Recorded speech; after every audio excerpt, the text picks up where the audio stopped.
दूसरों के लिए जिए और वे आपके लिए जिएंगे।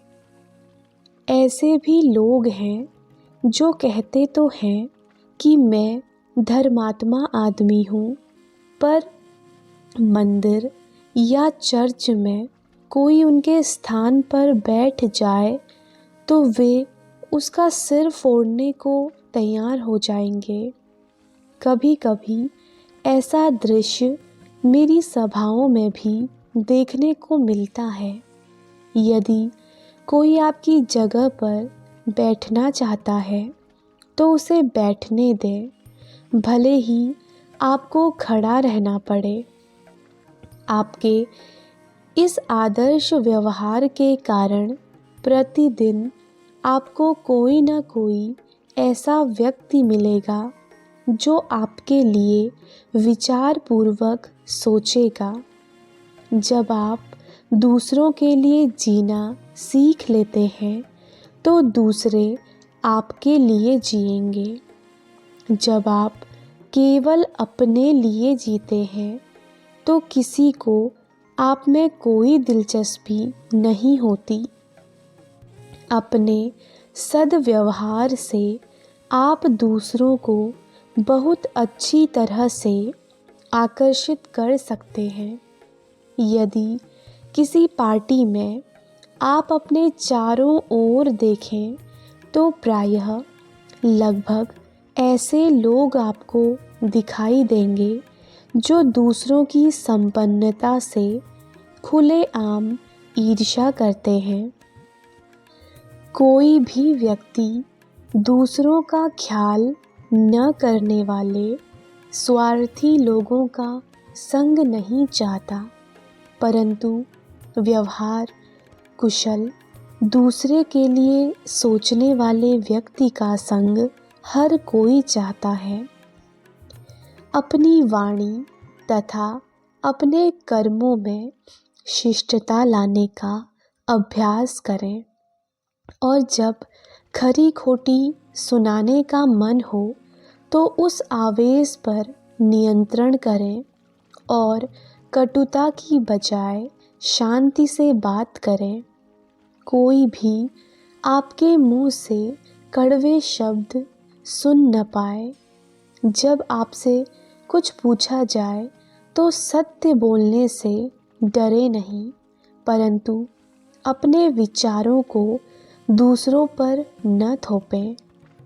यह भी याद रखें कि किसी अंधे व्यक्ति को अंधा कहना या किसी रोगी को रोगी कहना सत्य तो हो सकता है, परंतु अच्छा होगा कि ऐसी मुंहफटता का प्रयोग न करें। अपनी वाणी में दयालुता और शिष्टता से आप दूसरों की उन्नति में और उनको और अधिक अच्छा बनाने में उनकी सहायता करते हैं। फिर भी लोग हमेशा केवल आपके शब्दों को ही नहीं सुनते, परंतु उनके पीछे की शक्ति और सच्चाई को देखते हैं। जब कोई सच्चा व्यक्ति बोलता है तो संसार उसके शब्दों से प्रेरित होता है। जब वह कुछ कहता है तो लोग उसे सुनते हैं। कुछ लोग बोलते ही चले जाते हैं इस आशा में कि सुनने वाला उनके शब्दों को झड़ी से उनके विचारों से सहमत हो जाएगा, परंतु विवश श्रोता केवल यही सोच रहा होता है, कृपया मुझे जाने दो। जब आप बोलें तो अपने विषय में अधिक न बोलें। उसी विषय में बात करने का प्रयास करें जिसमें दूसरे की रुचि हो और दूसरों को सुने। आकर्षक बनने का यही तरीका है। आप देखेंगे कि लोग आपकी संगति को कितना चाहते हैं। मेरी माँ के स्वभाव में यह गुण था। माताओं और पिताओं को अपने बच्चों के सामने एक दूसरे के विरुद्ध कभी नहीं बोलना चाहिए। उन्हें अपनी समस्याओं को पूरी तरह से अपने तक ही रखना चाहिए। मेरे माता पिता में यह आत्म संयम था। वे सचमुच देवताओं के समान थे। केवल एक बार मैंने अपने माता पिता के बीच अनबन देखी थी।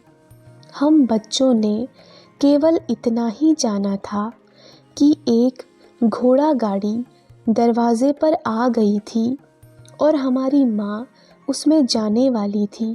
तभी मामा जी आ गए और उन्होंने पिताजी से पूछा, क्या बात है?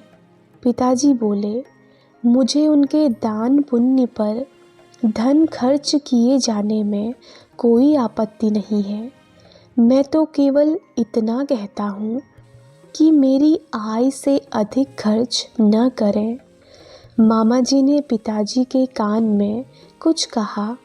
पिताजी के कुछ सुलह सफाई के शब्दों के बाद माँ ने घोड़ा गाड़ी वापस भेज दी। उन्होंने पिताजी के विरुद्ध एक भी शब्द नहीं कहा। वे सदा दूसरों के लिए ही सोचती थी। दूसरों के लिए जीने में बड़ा आनंद है। जब मैं अकेला होता हूँ तो शायद ही कभी मुझे कुछ खाने की इच्छा होती है, परंतु जब मैं दूसरे लोगों के साथ होता हूँ तो मुझे उनके लिए स्वादिष्ट पकवान बनाने में आनंद आता है। यही गुण मैंने अपने गुरु स्वामी श्री युक्तेश्वर जी में भी देखा।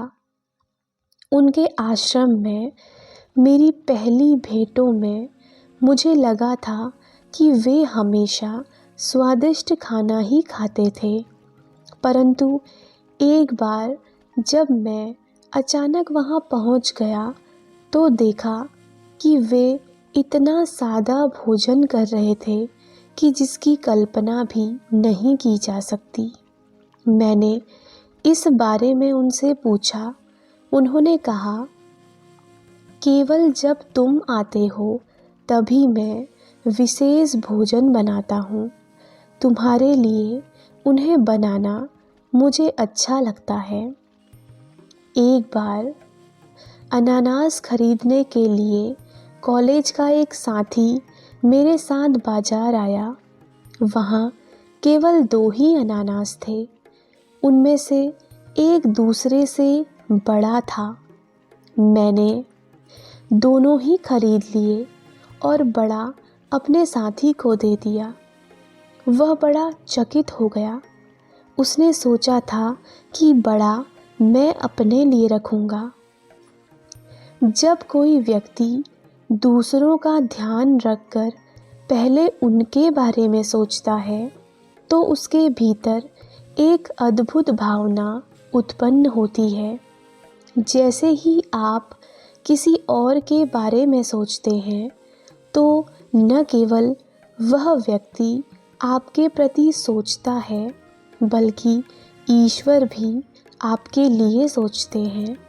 यदि हमेशा आप दूसरों के बारे में सोचते हुए उनकी सहायता करते रहते हैं तो ऐसा करने में आपका अंतिम पैसा भी चला जाए तो भी ईश्वर आपके लिए कई गुना आशीर्वादों से आपकी झोली भर देंगे।